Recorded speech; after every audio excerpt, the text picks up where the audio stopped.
Madame, Monsieur, dans 5 mois en France, vous aurez le choix entre injecter 11 super vaccins chargés d'aluminium à votre enfant ou aller vous-même en prison. Allez-vous laisser faire ça? 11 vaccins vont devenir obligatoires dès 2018. C'est Emmanuel Macron qui l'a décidé le 4 juillet 2017 sans aucune concertation. Et sans savoir ce qu'un cocktail pareil peut produire sur un nouveau-né.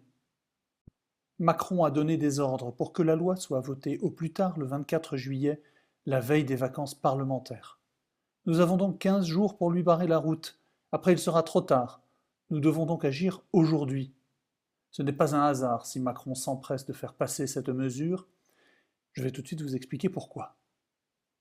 Mais avant tout, un avertissement. Ce que je vais vous révéler sera très difficile à lire, mais vous sauverez peut-être la vie d'un de vos proches. Il faut d'abord que je vous explique que l'obligation de prendre 11 vaccins n'est que la première partie de leur plan. Aujourd'hui, seuls 3 vaccins sont obligatoires en France pour les nourrissons.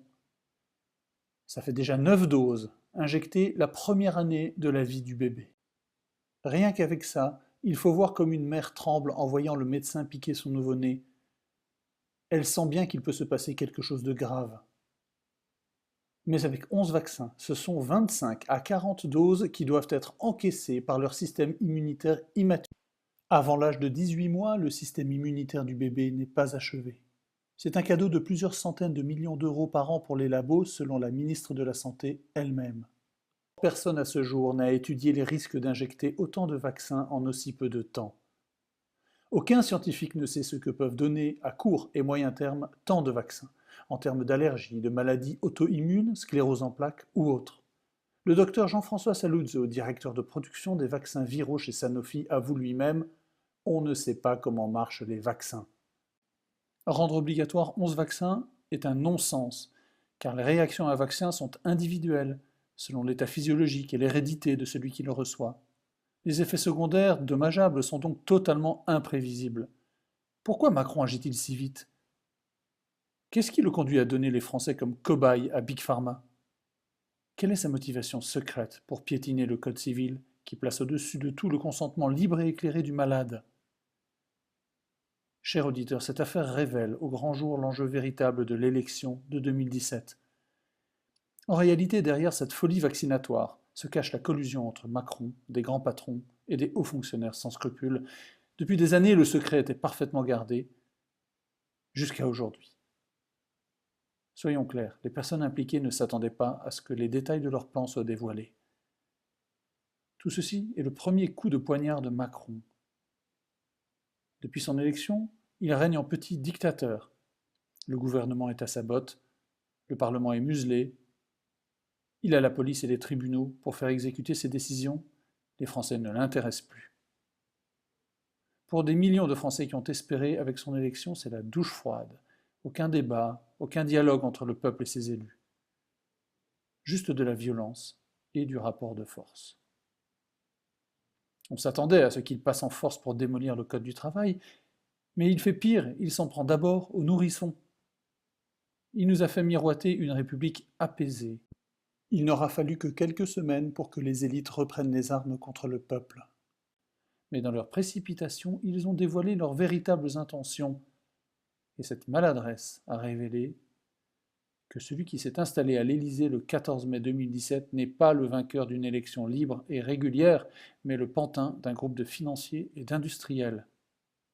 Et 99,98% des Français ne connaîtront jamais cette vérité qui dérange. La désignation de Macron, sans doute un des événements les plus importants de notre époque, a été organisée il y a 10 ans, à huis clos, dans un palais de la République.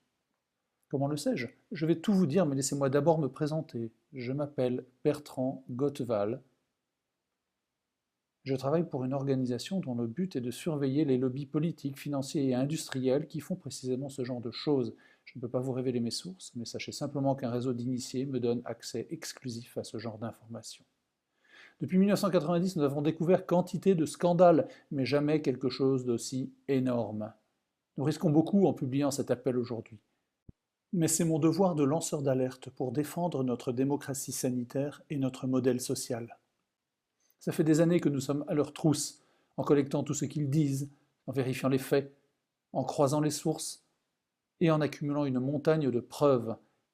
Il est encore temps d'arrêter cette tragédie en rejoignant notre grand mouvement populaire. Il nous faut au moins 1 million de signatures d'ici 15 jours. Tout indique que Macron veut profiter de la torpeur de l'été pour faire voter sa loi sur les vaccins. Or, le Parlement est en vacances le 24 juillet. Il est encore temps de barrer la route à cette atteinte à notre liberté de nous soigner.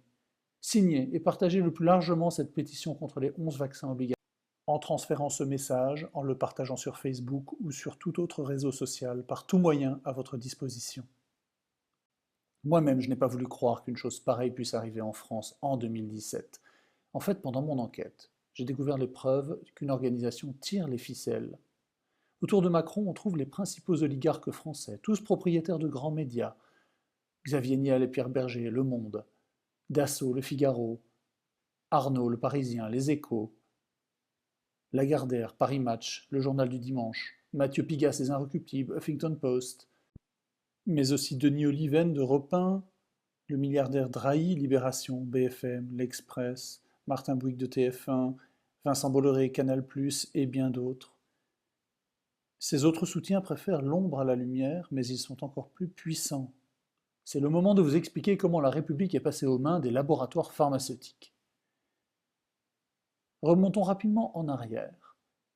En 2002, Macron se lie au richissime Henri Herman. Cet homme de réseau et d'influence, proche du PS, fait entrer Macron dans le monde fermé du grand patronat français. À sa sortie de l'ENA en 2004, Macron devient le protégé de Jean-Pierre Jouyet, le tout-puissant parrain de l'inspection des finances, la clé de voûte de la technocratie française ultralibérale. C'est l'année 2007 où le destin de Macron est noué à jamais. De là datent ces amis puissants qu'il faut récompenser maintenant. En juin 2007, le président Sarkozy confie au jeune Macron la corédaction d'un projet de purge ultralibérale pour notre pays.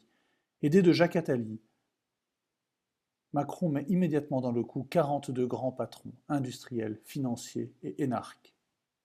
C'est lors de ces réunions que Macron devient l'intime de Serge Weinberg, le président du géant de la pharmacie Sanofi. Son amitié avec Bernard Spitz, des assurances, date du même moment. La pharmacie, les assurances, vous voyez qu'il n'y a pas de hasard pour l'argent. Parce qu'avec leur plan de privatisation de la Sécu, on leur promettait d'empocher 10 milliards d'euros dans un premier temps. Oui, un 1 suivi de 10 zéros. Nous savons comment l'histoire s'est terminée à l'époque.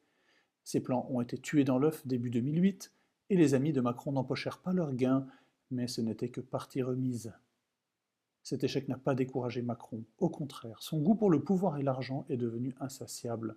En 2008, grâce au puissant Weinberg, Macron entre dans le sein des saints de la haute finance internationale, la banque Rothschild.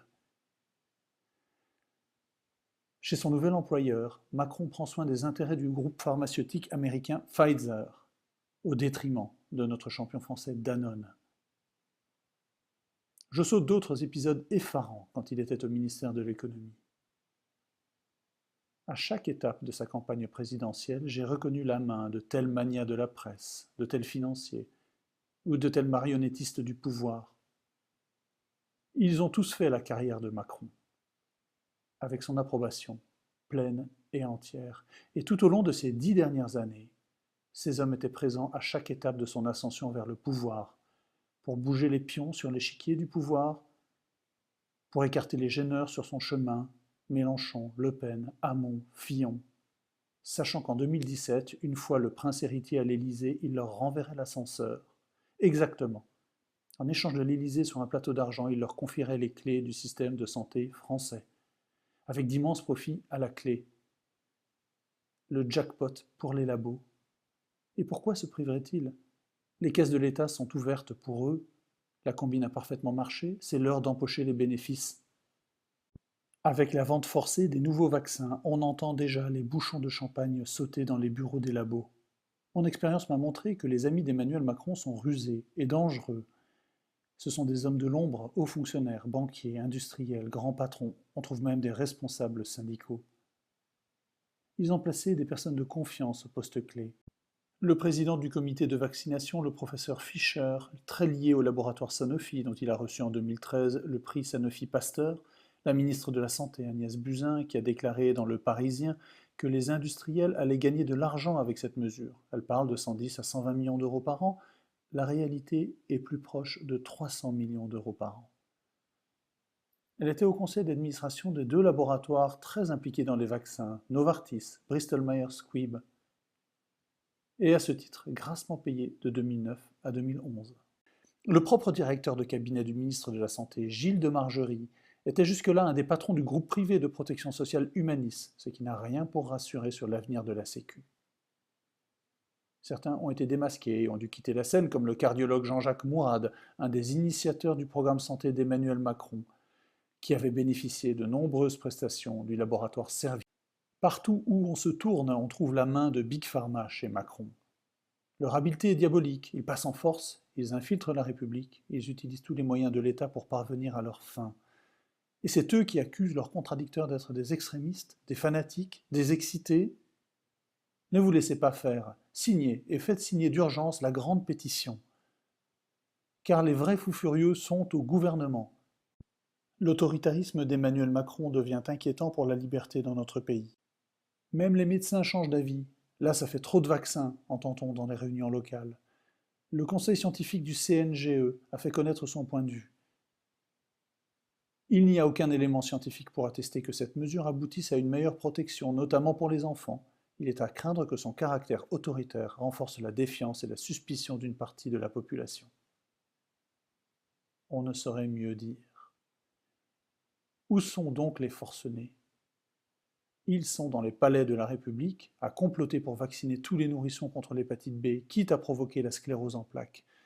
Sont-ils au courant que ce 21 juin 2017, Sanofi a été condamné par la Cour européenne de justice pour avoir provoqué la mort par sclérose en plaques après une vaccination contre l'hépatite B? Sans parler des conséquences dramatiques de l'aluminium, du brome ou du mercure contenus dans les vaccins pour humains. Les animaux sont mieux traités, on a déjà retiré ces poisons des vaccins vétérinaires. Et Macron exige que vous obéissiez aveuglément aux injonctions des autorités, même si cela implique d'empoisonner vos enfants, même si ça provoque des maladies encore plus graves. Égard aux parents récalcitrants, des administrations menaçantes se tiennent prêtes à retirer leurs enfants s'ils refusaient la tyrannie vaccinale du gouvernement. Il nous faut un sursaut démocratique. La ministre de la Santé est pressée, elle veut contourner la décision du Conseil d'État qui lui impose de mettre en place dans toutes les pharmacies de France le fameux vaccin DTP, avant le 8 août 2017. Une seule solution, faire voter en plein été une loi imposant les 11 vaccinations. Nous allons lui barrer la route. Emmanuel Macron n'a pas le droit de démolir la confiance à peine reconstituée. C'est pourquoi nous devons être les plus nombreux et le plus vite possible pour faire reculer Macron avant les vacances parlementaires le 24 juillet. Les prises de conscience individuelles sont importantes, mais face aux forces de l'argent qui ont porté Macron au pouvoir, elles ne pèsent rien. Il faut une action citoyenne groupée et faire monter au maximum le compteur de notre pétition.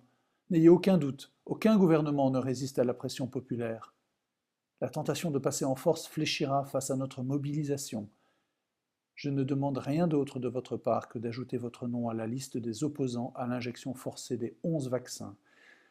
En 24 heures, plus de 100 000 personnes ont signé cette pétition. C'est un tsunami qui se lève en France. Si vous partagez cet appel à 10 personnes autour de vous, demain nous serons 1 million. Et là nous renverserons la table. Signez pour vos enfants, vos petits-enfants, pour que notre pays ne tombe pas entre les mains de Big Pharma. C'est notre dernière chance de rétablir une république impartiale et exemplaire, sinon dans moins de 3 semaines.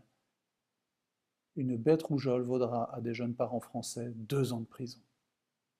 Je vous remercie d'avance.